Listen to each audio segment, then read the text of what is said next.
Hi, it's Andy. Hi, it's Dave. Hi, it's Kirk. Welcome to the A.D.K channel, and today we are checking out a band.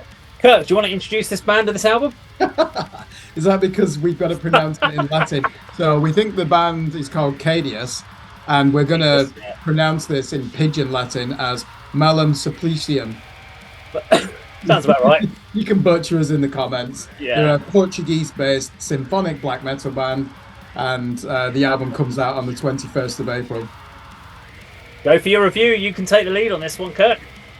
Yeah, I've only listened to this twice, so I should say that up front. And once again, I seem to be encountering an album where the first half of it is excellent and energetic and quite sinister as well, with the symphonic flourishes. And you hear a lot of the later Emperor records come through in this, where it's a cross between black and death metal, hence the term black and death metal that we now use.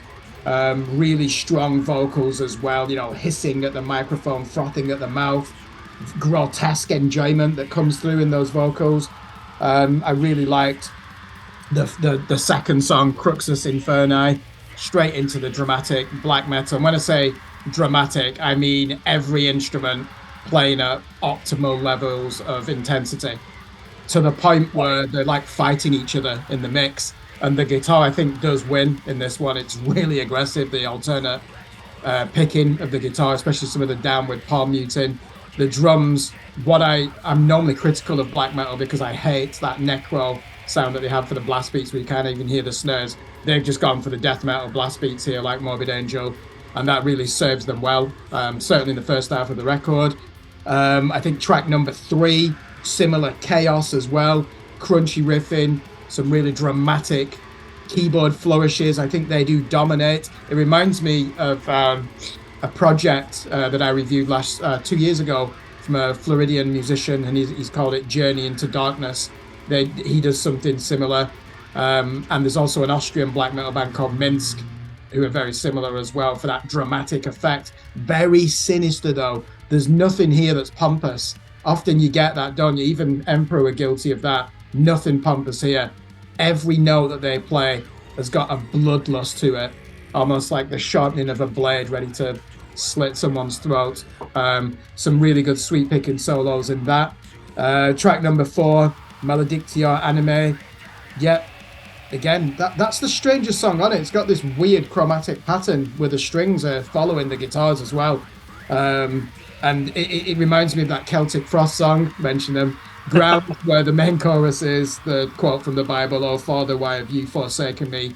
And he growls that, and that's quite poignant, and it's clearly the centerpiece of the song. Now, before I hand it back to you guys, I've got to say I did lose a bit of interest from on track 6, 7, and 8. When you've got 3 successive songs where you're looking at your watch and just thinking, too much chaos, no instrument dominates, to the point where you can't pick out anything. And I've got to say, especially on that track number 8, Abominatio Alchemiae, nothing works on that for me because everything's operating at 100%.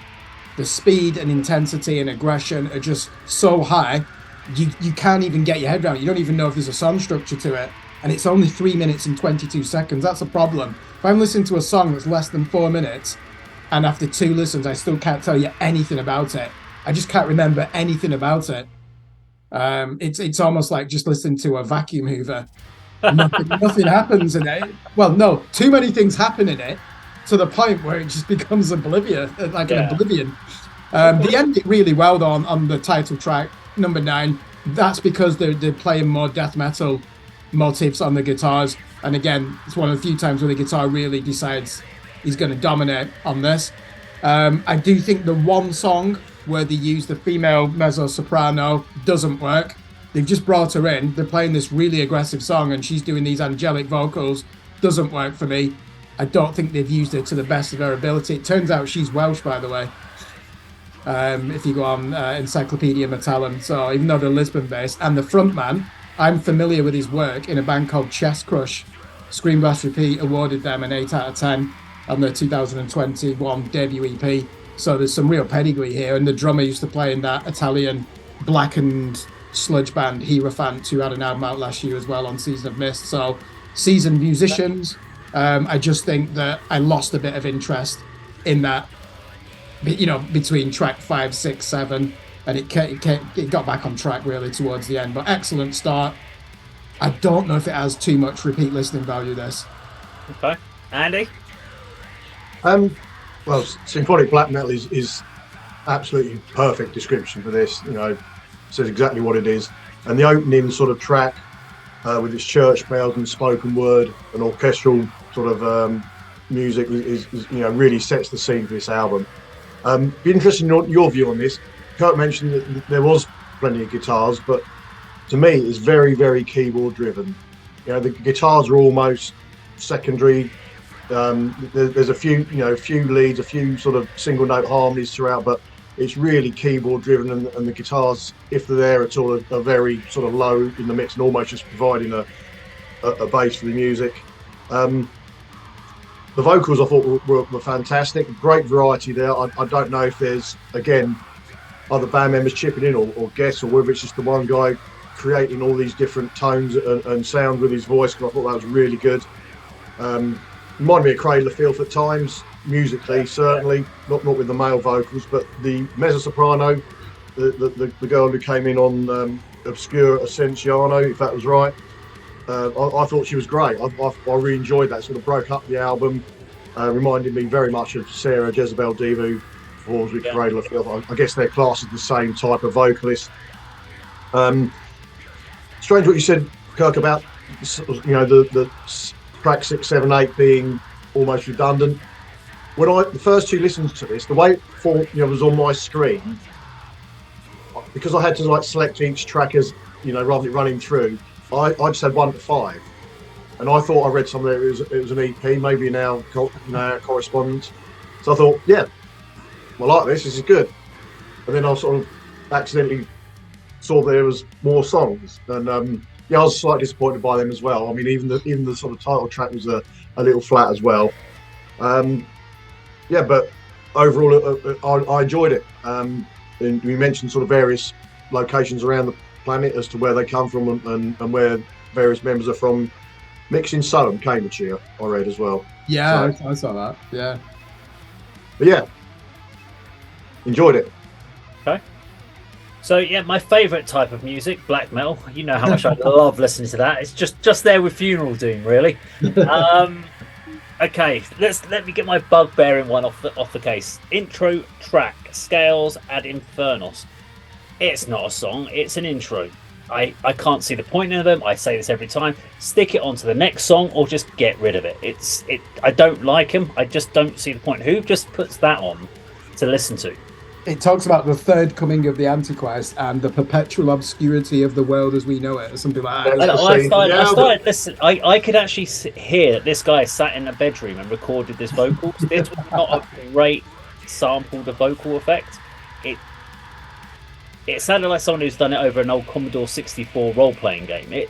To me, it was just, I didn't like it. It didn't work for me. And then I looked at the length of it, and I was like, 1 minute 40. As soon as about 20 seconds in, I then looked to the end and went, "Oh bloody hell! It's a bloody intro thing. Just stick it onto the next song.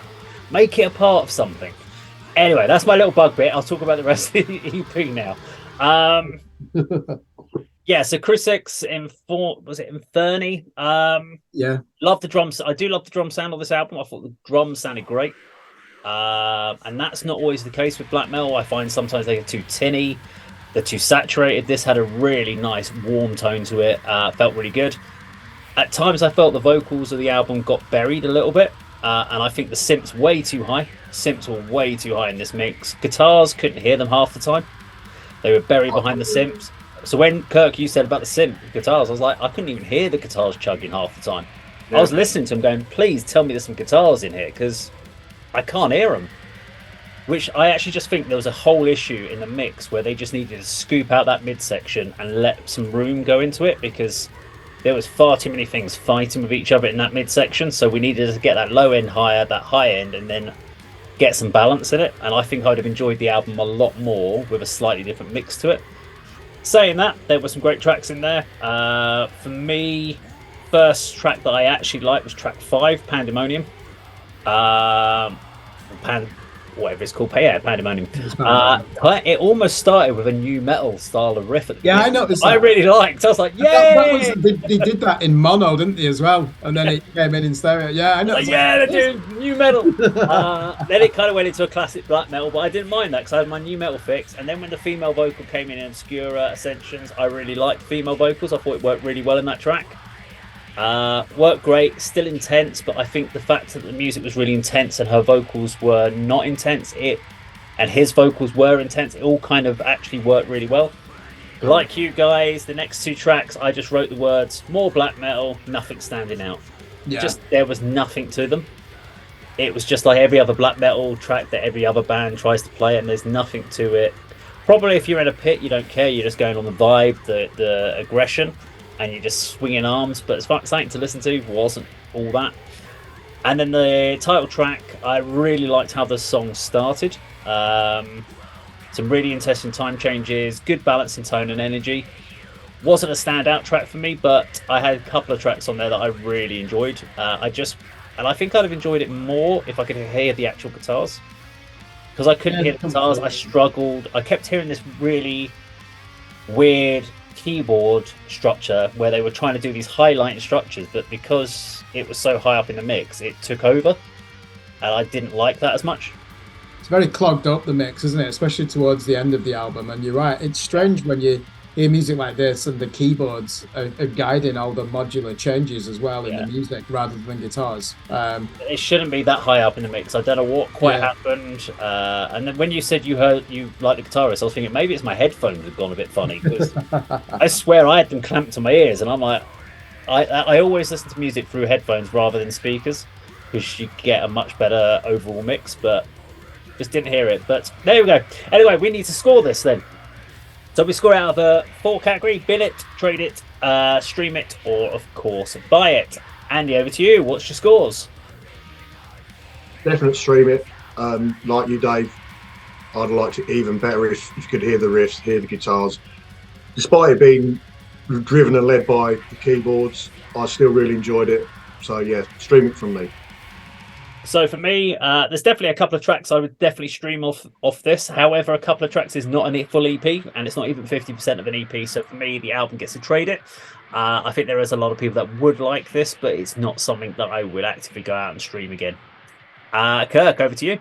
Yeah, with a heavy heart, I'm going to trade it as well. It starts off well. It's the type of black metal I should like because it's influenced by Emperor.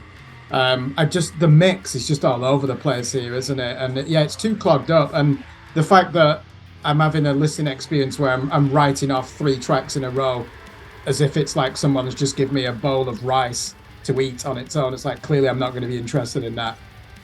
So yeah, they really lost me. They did pull it back towards the end with the death metal bludgeoning of the title track, but not enough really. I think this should have been a lot better. They need to really think about how they're mixing their albums in the future and how they're mastering them. Okay. I got Salem, obviously. As what? Don't go to that studio in Salem then. Oh shit! Yeah. Yes. No. Actually, please continue to use the studio in Cambridge, sure, in Soho. No, I don't know. It just doesn't. This should have been an album I enjoyed, and I enjoyed the first 50%. But I can't stream something if I lose interest in the second half of it. They were there somewhere. Just whether that was a conscious decision, I don't know. To allow the keyboards to make this album go forward, I don't know. But I think the same's not quite right for us. I actually think that probably what's happened there is the keyboard player is quite an influential person within the band versus the guitarist, and has actually got in there and gone, no, you need to put my mix up. And we've seen that before where people argue over they can't hear themselves in a mix, and rather than have a fight in the band, they push it up in the mix, and the engineer will just sit there and go, I don't recommend doing it, but they're like, we want it done. They're like, all right, if that's what you want. And what they've done is they've gone ear blind, and it does happen. You go ear blind and you miss things in the mix, and I think that's what's happened personally. But you know, another thing that could be though, this band are now a quintet. 4 of these band members are new for this album, so it's essentially like that band She Must Burn that we reviewed. It's basically a new band. Everything is written by the principal songwriter Paolo J. Mendes. The keyboard player. Keyboardist. He obviously handles a lot of keyboards, and then the drummer, the guitarist, and both vocalists are new to this band as well. And that, yeah, there's a lot of ambition there, and I think they'll realize it on the next album. For now, this is a band in flux. That's what it sounds like to me. Yeah, maybe they need to remix the album later, but who knows? Anyway, there we go. So the band gets a trade it from us, which means it's not a bad album. It's just not something that we would personally go out for. But well worth checking out. At least there's definitely a few songs that we did like off the album, of the EP. So there you go. Trade it from us. Now, if you like the video, please do like, share, and subscribe. And we'll see you on another video sometime very soon. Take care.